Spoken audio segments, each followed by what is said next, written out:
Comienza en Radio Plano Informativo. Libertad de opinión. Libertad de opinión. Un programa para voces netamente ciudadanas. Libertad de opinión. Lupillo González. Online. Muy buenos días, bienvenida, bienvenido a Libertad de Opinión. Soy Lupillo González y el día de hoy sentamos aquí a una gran amiga, una gran comunicadora, Erika Salgado, que pues hoy te toca estar del otro lado, mi querida Erika. En la silla de los entrevistados. Muchas Perfecto. Gracias, Lupillo. De entrada, mi querida Erika, te agradezco enormemente este tiempo. Sé que andas para arriba y para abajo, pero desde hace tiempo traía yo la inquietud de tener una plática contigo muy amena, muy interesante, para que recordemos juntos con todo nuestro auditorio, pues esta historia que has escrito en los medios de comunicación, tu carrera, que nos compartas tantas cosas, que recordemos también algunas otras y pues va a ser muy padre porque dicen que recordar es volver a vivir. Sí, claro. Y es importante que la gente conozca tus orígenes, cómo llegaste a esto y pues lo que has logrado al día de hoy, ¿no? Ser una de las voces más reconocidas en el periodismo en San Luis Potosí, y eso pues debe de llenarte de orgullo a ti y obviamente a tu familia y a tus seguidores. Fíjate que yo no sé si de las voces más reconocidas, pero lo que te puedo decir es que tengo el gran privilegio de dedicarme a lo que me gusta hacer, de disfrutar lo que hago y poder aprender todos los días y de conocer tantas padre, personas, ¿no? Como tú, Lupillo. Ay, gracias. Pues fíjense, vamos a platicar de toda tu trayectoria, de las personalidades que has entrevistado, de lo que significa la responsabilidad de estar al frente de un micrófono, de todo lo que de lo que te ha tocado vivir, de lo que vives actualmente y de lo que significa, insisto, el trabajo que has realizado. Pues vamos a platicarles, mi querida Erika, a todo nuestro auditorio. ¿Cómo nos conocimos ya hace algunos años? ¿Cómo llegaste tú a los medios? Éramos unos chavales, ¿verdad? Bueno, sí. Tú muchísimo más. Creo que acababas de entrar a la carrera de Ciencias de la Comunicación. Eras una muy jovencita. Yo ya tenía tiempo en FM Globo, cuando empezamos en FM Globo, allá con un programa que tenía yo los viernes en la noche, y me llamó mucho la atención. Fíjate, no quiero que suene a guayabazo, pero desde que yo te vi que llegaste tú estabas en la estación hermana que era MBS Radio. Sí. Tú empezaste a colaborar en el noticiero del mediodía, creo que era a las 2, 3 de la tarde, ¿no? Sí, de 2 a 4. De 2 a 4. Y me estabas platicando que mi querido amigo también, que era el rockstar de nuestra estación, Jesús Aguilar, él hizo una invitación a las chavas de Ciencias de la Comunicación. Sí, fíjate que yo había estado en Radio Universidad, yo estaba en Radio Universidad y luego había ayudado en la producción en Grupo ASIR con Ruperto Salinas. Entonces cuando entro a la universidad y llega Jesús Aguilar, que era una voz que yo escuchaba en el radio, que además pues ya había tenido la oportunidad de conocerlo y que lo admiraba muchísimo, todavía lo admiro, llega a hacer la invitación ahí a la universidad a decir, vamos a hacer un casting para un proyecto informativo, etcétera. Pues para mí como que todo embonaba, ¿no? Era la persona que yo admiraba, el proyecto que me interesaba y además para mí una gran oportunidad, ¿no? Entonces voy al casting y es justo Jesús Aguilar, porque estaban Juan Carlos Ortiz y Jesús Aguilar en ese proyecto, pero es justo Jesús el que me echa el ojo y dice, sí te quiero con nosotros. Y bueno, pues para mí fue como un sueño hecho realidad, ¿no? Desde ahí, porque que a los 17 años te inviten a la producción de un noticiero, de un espacio informativo en la estación, que me parece, concordarás, Lupillo, en ese entonces era el grupo de radio más importante de San Luis Potosí, que estaba haciendo cosas bien padres, bien diferentes, pues para mí fue como una puerta que se abría, ¿no? Y tú ya dijiste las palabras mágicas, porque te gusta. Sí. Yo recuerdo que desde que te vi, tú estabas dando tus reportes, yo te veía apasionada, te veía muy profesional, sí. Siempre llegabas a la hora, muy bien. O sea, yo dije, esta muchacha la va a hacer. Porque yo te veía muy apasionada. Y yo dije, a la primera oportunidad que tenga de irse de titular de un noticiero, la va a hacer. Y bueno, pasaron los años, te consolidaste, nos dejamos de ver, yo también por cuestiones de trabajo. Y luego después entraste a hacer algo diferente al periódico Pulso, ¿no? Y manejabas secciones muy diferentes a lo que hacías, ¿no? En el camino pasaron muchas cosas. Es que llega un momento ahí en este proyecto de radio en donde yo ya no veo un crecimiento, ¿no? Donde yo digo, bueno, pues es que sí, yo ya estaba conduciendo porque cubría como las faltas, las vacaciones, las ausencias, pero en general ya no había un espacio a donde crecer. Entonces me invitan primero a Milenio. Uno de mis maestros, Toño González, estaba trayendo el proyecto de Milenio a San Luis Potosí y me invita y yo dije, de aquí soy, ¿no? Entonces me voy a ese proyecto que desde el principio todos decían, no se va a concretar, no va a jalar, etcétera, pero para mí era una oportunidad de hacer una cosa distinta, ¿no? Yo hasta ese momento había hecho radio, pero no había hecho periodismo escrito. Entonces para mí resulta muy atractivo, me voy al proyecto de Milenio, al paso del tiempo pues no se concreta y entonces me invitan a Pulso. Me invita Pablo Valladares y me dice, vente, y originalmente me invitaba como reportera. Pero para mí, pues eso no significaba un crecimiento, porque pues ya lo estaba haciendo y a mí lo que me interesaba en realidad era regresar a radio. A mí es lo que me apasiona y lo que me gusta. Entonces en un primer momento le digo que no, pero traían esta reestructuración con la gente que había trabajado en el Universal, etcétera, entre ellos Alejandro Páez Varela, y él me cita y habla conmigo y me dice, a ver, ¿por qué les interesa tanto traerte? Te quiero conocer. Entonces voy y platico con él. Y es quien me vende una idea maravillosa del periodismo, etcétera, y digo, bueno, todo es una oportunidad de aprender y me voy ahí, pero esta invitación ya no era como reportera, era como editora de las secciones que se llamaba 5, que era espectáculo y cultura, sí, y la de finanzas. Y entonces le entro a este proyecto, pero pues no, definitivamente lo disfruté mucho, aprendí muchísimo, pero uno tiene que reconocer el área donde está y le gusta y lo disfruta, y un área en donde aprendes, pero que aprendes a base de golpes. Y para mí eso fue mi estancia en Pulso. Tuve un equipo maravilloso, no me puedo quejar, gente bien valiosa, el señor Mireles, Adrián Ochoa, bueno, todo el equipo, los fotógrafos, reporteros, toda la gente que estaba ahí. Aprendí muchísimo porque además convivíamos en todas las secciones. Entonces ahí nos echábamos la mano con los de seguridad, con los de local, nacional, con todos y con los columnistas, porque los tenías que leer, revisar que no llevaran errores de ortografía. Aprendí muchísimo, pero no era lo mío. La prensa escrita no es lo mío, y menos como editora, porque pues yo no estaba escribiendo, yo sentía que no estaba haciendo pues un ejercicio real de investigación periodística, porque en realidad solo revisaba el trabajo de los demás. ¿Y cuándo sientes tú que te consolidas? Yo no creo que me haya consolidado todavía, Lupillo. Le voy a decir, yo estoy en el aprendizaje todos los días. Y te lo digo honestamente. Bueno, te voy a cambiar entonces la palabra por tu amplia modestia, ¿no? ¿En qué momento llegas y tú dices, ahora sí estoy haciendo lo que quería hacer? En Global Media, porque ha sido para mí una puerta increíble de posibilidades. Cuando a mí me invitan, cuando estaba justo en este proyecto de Pulso, que yo decía, bueno, aprendo, pero no me siento muy cómoda con lo que estoy haciendo. Y de hecho, recuerdo mucho el señor Mireles, que era una gran figura en Pulso. Cuando fui a despedirme de él y a darle las gracias, me dijo, yo lo sabía.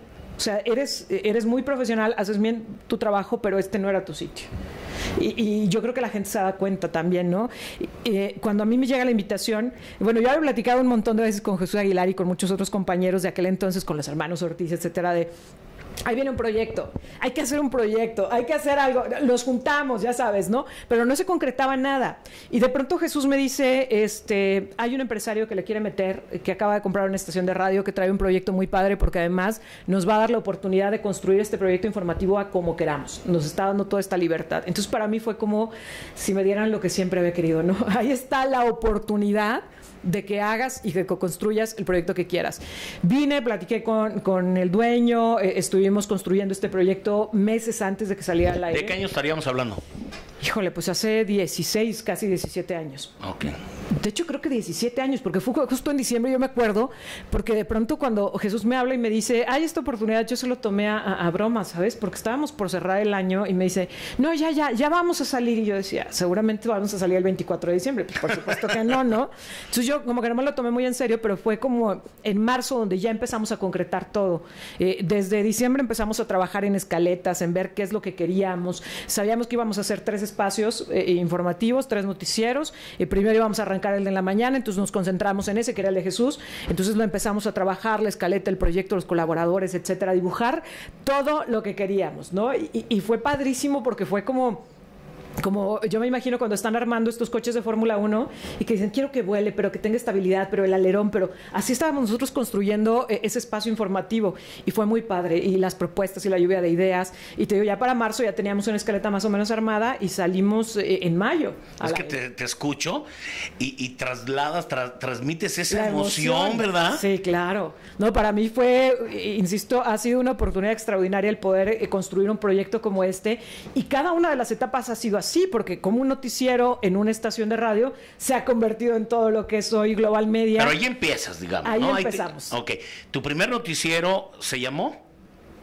Se llamaba, híjole, no me acuerdo, porque era el de la noche, ni siquiera era el de la mañana. Estabas en la noche, empiezas en la la noche. noche. En la mañana estaba Jesús y yo estaba en la noche. Y luego a mediodía entró Héctor Trejo. Y entonces estábamos ya los tres en la barra informativa. La verdad es que no me acuerdo cómo se llamaba. Pero bueno, digamos, ahí empiezas a hacer así lo que dices. Esto es lo que yo quería hacer. Sí, este es mi proyecto. Perfecto. Para Erika Salgado, ¿qué significa el periodismo? Un ejercicio de servicio para la ciudadanía. Yo no le veo otra definición. A ver, la razón de ser, yo siempre he dicho que toda actividad tiene que tener una razón de ser.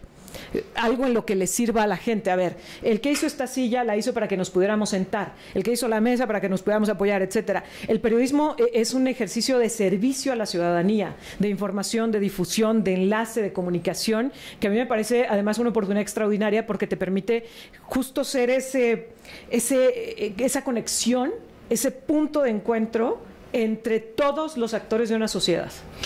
Y algo que la gente dice, bueno, ¿cómo puede durar una persona tantos años? No te desgastas, no llega el día en la mañana que es súper pesado y más desde que te casas y tienes a tus hijas y si no se te hace pesado todas las mañanas estar bien puntual aquí. Fíjate que no, o sea, no es un ejercicio de pesadez y quiero explicar por qué no me voy a hacer la persona ideal ni mucho menos. Es que es un trabajo en el que todos los días es distinto. No es un trabajo cotidiano en donde llegas y haces la misma labor todos los días, que yo siento que mi perfil no daría en algo así, ¿no? O sea, yo no podría estar haciendo una actividad repetitiva. Lo rico de este trabajo es que un día estás hablando de un problema vial y al día siguiente estás hablando de la construcción de un presupuesto a nivel nacional y luego estás hablando de una pandemia, ¿no? Entonces, todos los días tienes algo nuevo que aprender y yo creo que eso es lo que a mí me deja, porque sí, en lo ideal yo quiero aportar, yo quiero construir, yo quiero abonar a la construcción de una sociedad, pero egoístamente la verdad es que yo también obtengo mucho de este trabajo, porque todos los días te exige aprender cosas nuevas y cambiar muchos paradigmas que a lo mejor te habías ido construyendo a lo largo de los años, que siento que es lo que nos pasa a quienes ya llevamos un rato en los medios, ¿no? De pronto te compras ideas y llega el día en que todo se sacude. El tema de la pandemia, ¿no? Nosotros pensábamos que ya conocíamos todo y que podíamos hablar de todo y que cada año eran más o menos los mismos ejercicios, el presupuesto, la discusión de las observaciones, de fiscalización, ya tenías un calendario más o menos armado y llega la pandemia y te rompe todo. Ahí sí nos rompió. Y entonces te hace aprender de nuevo y te hace reconstruirte. Entonces yo creo que esto es lo que me mantiene aquí y lo que hace que todas las mañanas me despierte con mucho entusiasmo. No te cuento después de comer cómo me siento, pero al menos cada mañana le empiezo con mucha energía. Yo sé que tú eres muy modesta, pero yo considero, digo, en mi opinión, que ha sido parte de tu éxito o por qué estás donde estás ahorita. Fundamentalmente yo veo lo que coincide, tu pasión. O sea, te encanta esto y no lo transmites. 2, eres diferente a los demás comunicadores, tienes un estilo diferente. Y a mí me encanta algo que has hecho durante todo el tiempo, que tienes una habilidad para desmenuzar un tema que es complicado y transmitirlo a la gente de una manera como muy fácil de entender. Tienes esa facilidad de tocar un tema y más la política que es difícil entenderla. Ahorita que hablas de presupuestos, de a veces que es complejo, tú tienes esa facilidad de transmitirle a la gente o desmenuzarle los temas. Creo que eso ha ayudado mucho. Y algo que es fundamental también es que dices las cosas como son. Pones el dedo sobre la llaga, eres muy incómoda, te has hecho de muchos enemigos, como me ha pasado a mí, como todos los que alzamos la voz, y también te has convertido en muchas ocasiones en esa voz de la ciudadanía que encuentra un cauce, y creo que esos son, desde mi punto de vista, aspectos muy fundamentales. Okay. Vamos a ir un pequeño corte, no nos vamos a tardar nadita, y vamos a regresar, porque ahora sí, vamos a entrar de lleno, pues, con las grandes personalidades que ha entrevistado Erika, los momentos difíciles que ha pasado por alzar la voz, por decir lo que piensa, y pues lo que ha sido esta trayectoria con una, aunque digo, es muy modesta, pero yo reconozco que es una de las periodistas más influyentes que tenemos en San Luis Potosí. Regresamos de volada en Libertad de Opinión. Regresa el espacio para voces netamente ciudadanas.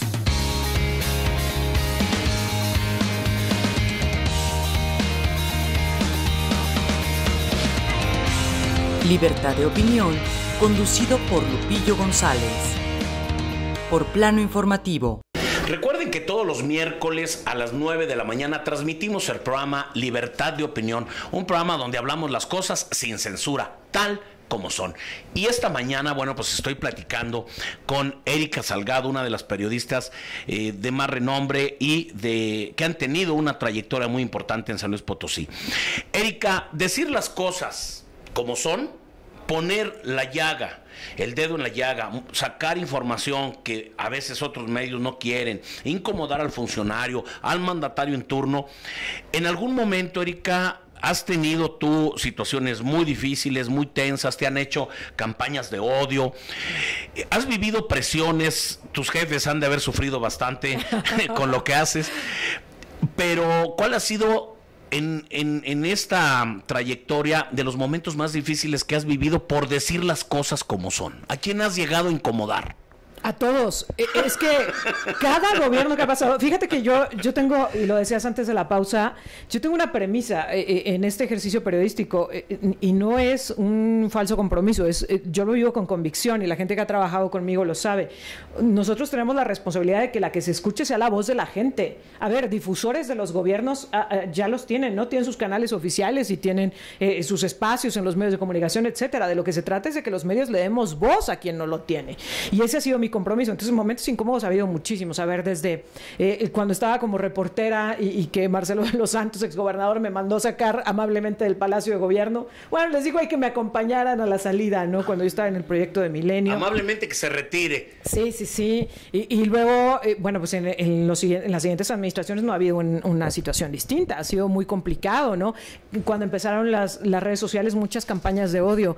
Y cuando nos topábamos por primera vez con eso, yo creo que ahorita ya todos hicimos una cierta resistencia a lo que se dice en las redes sociales, pero cuando eran nuevas era muy doloroso la forma en la que te exhibían. La gente de pronto no lo dimensiona, pero campañas muy fuertes en donde hacían estos montajes y se burlaban de lo que uno hacía y de cuestiones personales, inventaban cosas. Eso fue muy difícil de lidiar, porque además son cosas que llegan a tu familia, ¿no? Que la gente ve, la gente que te quiere, y entonces ellos viven ese enojo y esa frustración, y a ti te hace sentir en algún momento pues muy incómodo, ¿no? Pero te das cuenta de que es por algo. Si están inventando cosas para subirlas a las redes sociales, lo estoy haciendo bien.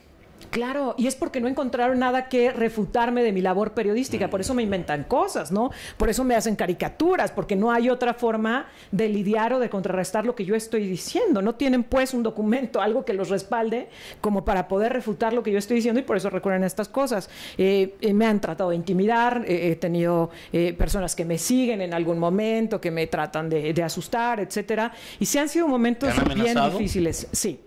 Y me han hecho saber que me tienen monitoreada, me han puesto mis grabaciones telefónicas y todo este tipo de situaciones que de pronto pues sí te llegan de primera impresión a intimidar, pero que luego entiendes eso, que tienes un compromiso mayor, porque no te puedes echar para atrás, porque entonces lo que estás haciendo es darles oportunidad de que ganen, a que se salgan con la suya, asustándote, ¿no? Y que vean que ese es un camino para callar periodistas, independientemente del caso personal. Entonces, por eso hay que seguir adelante. Pero, como tú dices, es bien difícil esa parte, porque tengo un compromiso, ¿no? Pero luego vienen presiones de todos lados y tú sales adelante y sigues, y luego tienes... te conozco de hace muchos años y he tenido el privilegio de colaborar contigo, de que me has dado también mucha apertura con las investigaciones que hemos realizado y todo. Y yo llegaba a escuchar cómo había gente que no quería venir contigo. a tu programa. No te querían tomar la llamada. Y bueno, por eso creo que nos llevamos bien, porque creo que tenemos este chip, ¿no? Sí, Nos claro. gusta hacer mucho eso, y hay gente que no nos quiere ni contestar una llamada, porque en México, lamentablemente, Erika, el periodismo no ha sido así. O sea, ha habido un periodismo muy cómodo para los políticos, donde asisten a un programa no a que los cuestionen, sino casi quieren asegurar a que van a lucirse. Y como tú dices, tú ya tienes todo un aparato del Estado para lucirte aquí, ven a darme la cara. Y algo que te ha funcionado mucho, Erika, es eso, que también ha sido parte de darle voz a la ciudadanía. Y otro aspecto, Erika, la denuncia, la denuncia ciudadana. Y creo que tú coordinaste también un grupo que empezó a hacer mucha investigación periodística, algo que lamentablemente se está perdiendo o ya no se hace tanto, porque es muy largo el proceso de una investigación periodística, y las notas y los patrones quieren notas diarias, fuertes e impactantes al día. Ahí también hay un reto bien importante, cómo mantenerse vigente en eso, ¿no? Y fíjate que también es una cuestión del peso y de la competencia que te imponen las nuevas formas de hacer periodismo, porque nosotros efectivamente apostamos mucho a la investigación de fondo, pero no puedes dedicarle toda la atención porque tienes mientras tanto un montón de competencia que está sacando notas al instante, ¿no? Y esto también te mete cierta presión, y yo lo he hablado mucho con... Perdón Sí. que te interrumpa, mi querida Erika, pero ahí te va. Yo recuerdo que antes... era como un periodismo más de, ¿cómo te diré? Como que un medio sacaba una nota y los demás medios como que aguantaban. Y ahora ya no se usa eso. O sea, si un medio saca una nota, todos en 5 minutos la replican. O otra cosa, Erika, que también ha modificado el periodismo, son las redes sociales. Sí. Ahora la gente, vía redes sociales, WhatsApp, un video, algo, te da la noticia. Entonces a ti te está tocando toda esa transición, y era lo que te quería preguntar. Disculpa que te haya interrumpido, Erika, pero creo que también ha cambiado mucho el periodismo en un tiempo récord. Sí, y traes una presión muy fuerte, ¿no? Porque no te puedes quedar rezagado. Entonces, lo que decías, por ejemplo, ¿no? El periodismo de investigación, de estas investigaciones que no se gestan de un día para otro, la gente no lo sabe, pero el estar documentando cosas como tú lo has hecho, Lupillo, pues toma meses, ¿no? De trabajo, de ir, de pedir el documento, esperar a que te contesten, de ir a verificarlo, efectivamente, y de tener los canales o encontrar los canales de verificación, que tampoco es fácil, porque la autoridad te dice lo que quiere que sepas, Claro. ¿no? Entonces, el lograr conjuntar y cerrar toda la pinza toma meses. Y por lo pronto tú ya traes esta competencia permanente que son incluso los ciudadanos, como tú lo dices, ¿no? Que ya tomaron una foto de un bache, etcétera, y tenemos recursos limitados en los medios. No tenemos a esos miles de reporteros que hay en las redes sociales, que son los ciudadanos que tienen un teléfono a la mano. Nosotros tenemos un equipo limitado, ¿no? Y tienes tiempo limitado de exposición en el radio, o incluso de manejo de redes sociales, porque luego saturas a la gente, entonces tienes que elegir muy bien la información que manejas. Y este ha sido un reto bien importante, pero yo también lo he visto como una gran oportunidad. Y otra vez, volvemos a lo mismo. Si algo te da el periodismo,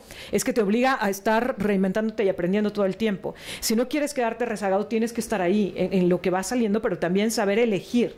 Porque yo he visto también muchos ejercicios periodísticos que se han muerto en las redes sociales. Es decir, que se aventaron tan de pronto, tan poco planeados, tan de forma poco responsable, con tal de estar ahí subidos en la inmediatez, que tarde o temprano fueron perdiendo credibilidad ante la ciudadanía. Entonces yo creo que también es un reto de equilibrios, de entender hasta dónde la inmediatez de las redes sociales te sirve como herramienta, pero no te lleva a sacrificar calidad informativa. Entonces, ¿cómo está la radio actualmente en San Luis Potosí? Porque tú has crecido, obviamente, en una voz de radio, aunque bueno, pues ahora se va fusionando la televisión, y ahora que estás también se pasa en cable, y que ahora en redes sociales también te ven y todo. Pero tú eres una mujer que ha crecido, una periodista que digamos, desarrolló su carrera como una voz en la radio.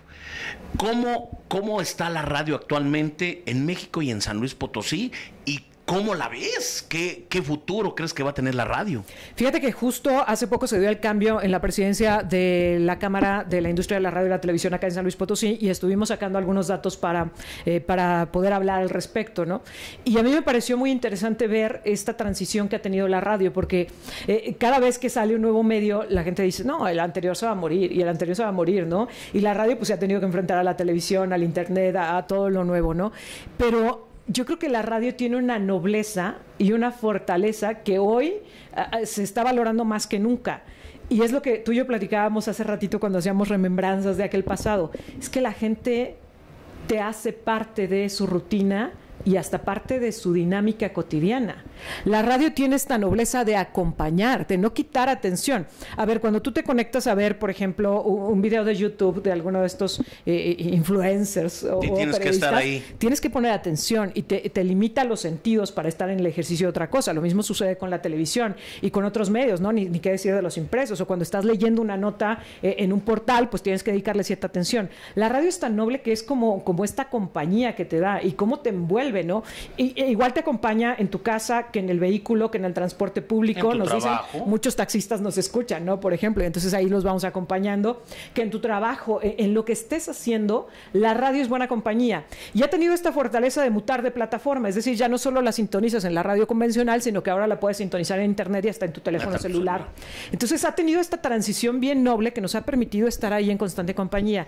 Y un plus que tiene con respecto a los que solo son medios en redes sociales es que la gente te conoce y te da cierta validez que no le da a las redes sociales, porque tú tienes un nombre, un apellido, eres una persona, tienes una historia. La gente me lo dice, ¿no? Yo cuando veo una publicación en Twitter, por ejemplo, de inmediato te oigo para ver si la confirmas o la desmientes, para ver si manejas esa información, o incluso me escriben en mis redes sociales para ver qué les digo de lo que están viendo en Twitter, ¿no? Es como una validación. Tenemos un grado de confianza que no tienen otros medios de comunicación. Un punto a favor. Y en tu carrera, Erika, platícanos ahora sí. ¿Cuál ha sido desde tu punto de vista el personaje más importante que te ha tocado entrevistar? Que tú consideres, wow, este sí son de los top. Híjole, es que yo creo que esa importancia es como muy relativa, porque muchos dirán, pues por el cargo, por el nombre, por el alcance. A mí una mujer que me marcó, y fue una entrevista que surgió de manera bien casual, porque ella venía a dar una conferencia al TEC de Monterrey, y entonces me dicen, oye, ¿la quieres entrevistar? Y yo, claro, Rosario Marín, la latina que estuvo en el gabinete de Estados Unidos, de Norteamérica, en una de las responsabilidades más altas que ha tenido un latino.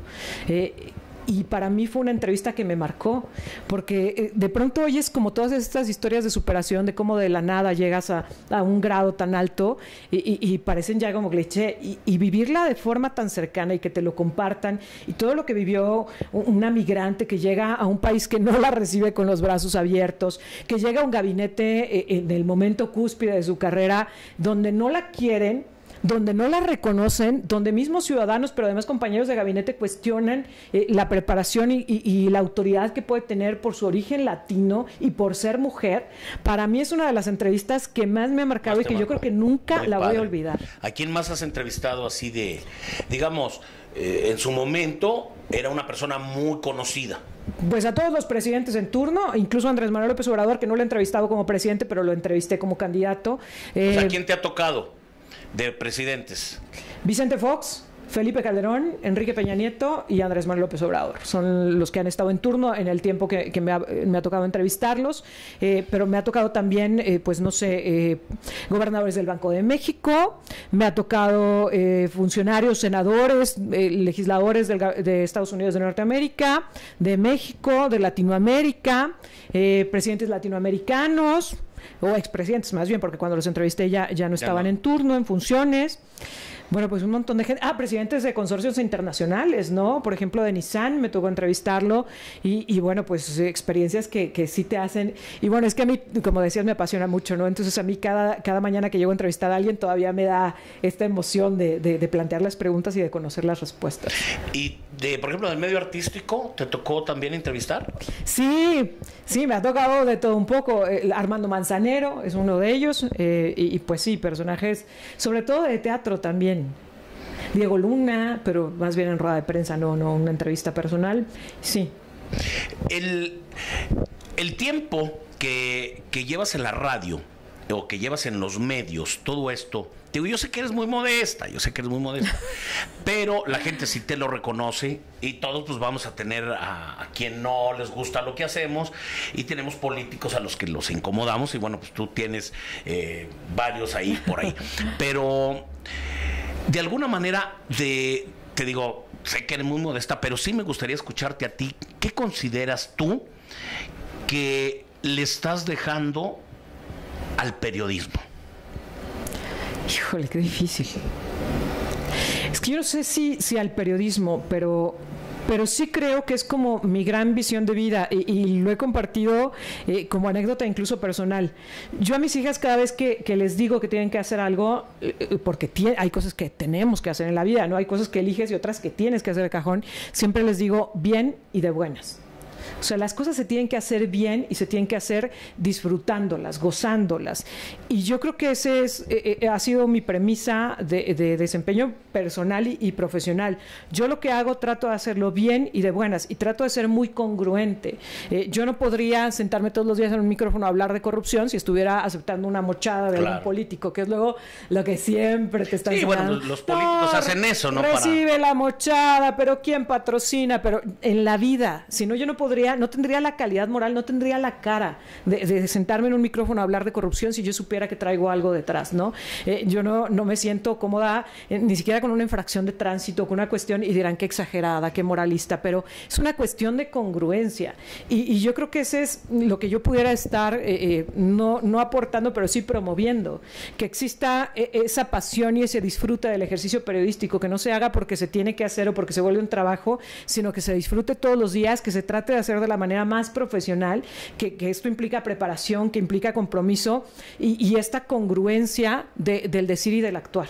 Si vas a estar al frente del micrófono, tienes una gran responsabilidad y tienes que poder asumirla en tu vida personal y en tu vida profesional. Para concluir, Erika, te voy a lanzar una palabra y tú la vas a asociar con lo primerito, así, lo primerito que caches, ¿verdad? Muy bien, ahí van a estar los psicólogos. Y le vas a poner el concepto, ¿sale? Venga. La radio. Pasión. Periodismo. Responsabilidad. Tu mejor compañero. La radio. La radio. ¿Y laboralmente? Laboralmente, mi equipo. Pero uno, que tú digas. Le pongo nombre y apellido. Uno. Adrián Tobar. Adrián Tobar. Y tú tienes ahí, lo tienes muy cerca. Ahora lo tenemos acá apoyando. Ahí te va otra, Erika. ¿A quién le has aprendido más? Ay, híjole. A todos. A todos, de verdad. Es que a la gente que te saluda en la calle y que te dice algo, que te da una denuncia, que te aporta, que te da un análisis, porque luego también lo digo, en la gente que nos escucha y que nos ve, están los mejores expertos de los temas, porque son los que los viven todos los días, ¿no? Los que los padecen. Y a mis compañeros de trabajo, porque siempre te aportan algo. ¿Cuál fue el mayor legado que te dejó tu padre? Tipazo, gran amigo también, lo conocí. Yo creo que fue esa, la congruencia. La congruencia. ¿El peor diputado que hayas conocido? ¡Uy, no! No, pero yo sé que ha habido muchos, pero que uno que tú digas, este sí está en el baúl de la basura. Es que son muchísimos. ¡Qué difícil competencia! Te lo juro que me vienen a la mente tantos. Pero fíjate qué terrible. Tantos y tantos. Pero te voy a decir una cosa, y híjole, qué pena, pero Óscar Bautista. Terrible. Sí. Y te voy a decir por qué, más allá de los señalamientos, y sí lo quiero decir, por las afrentas a la ciudadanía, por la poca empatía de decir me equivoqué, o sea, de nunca poder reconocer me equivoqué, les fallé en la representación, de tener la posibilidad de representar a un sector tan vulnerable, porque malas actuaciones ha habido un montón, pero de tener la oportunidad de representar a un sector tan vulnerable y hacerlo tan mal, es por eso. ¿El futuro de la radio, en una palabra? El futuro de la radio. Servicio. ¿Redes sociales? Conexión. Bueno, pues con eso termino, Erika. Se nos fue el tiempo rapidísimo. Sí, te agradezco. Tenía yo mucho tiempo planeando esta plática contigo, porque quería trasladarle a la gente el otro lado de Erika Salgado, que te conocieran, que recordaran muchas cosas. Y además, pues ha sido bien padre esta plática porque te emocionaste de todo lo que estuvimos platicando desde cuando empezaste tu carrera. Muchas gracias, mi querida Erika. No, y además una entrevista contigo, Lupillo, porque yo empecé en la radio por personas como tú. Gracias. Que yo escuchaba, que yo admiraba y que yo decía qué magia logran en la conexión con la gente. Y te admiro muchísimo. No, gracias, al contrario, Erika. Y bueno, pues también agradeciéndote mucho siempre que hayas sido hayas tenido tanta apertura también para darme en sus momentos ese espacio para que las voces ciudadanas se escuchen. Muchas gracias. Tu casa. Muchas gracias, Lupillo. Gracias. Y pues muchas gracias a todo nuestro público que esta mañana, estoy seguro, se deleitó conociendo pues toda esta historia de insisto, de las mejores periodistas que hay en San Luis Potosí, Erika Salgado. Me despido, soy Lupillo González y nos vemos el próximo miércoles aquí en Libertad de Opinión. Escuchaste en Radio Plano Informativo Libertad de Opinión. Libertad de Opinión. Un programa de ciudadanos para ciudadanos. Libertad de Opinión en Radio Plano Informativo.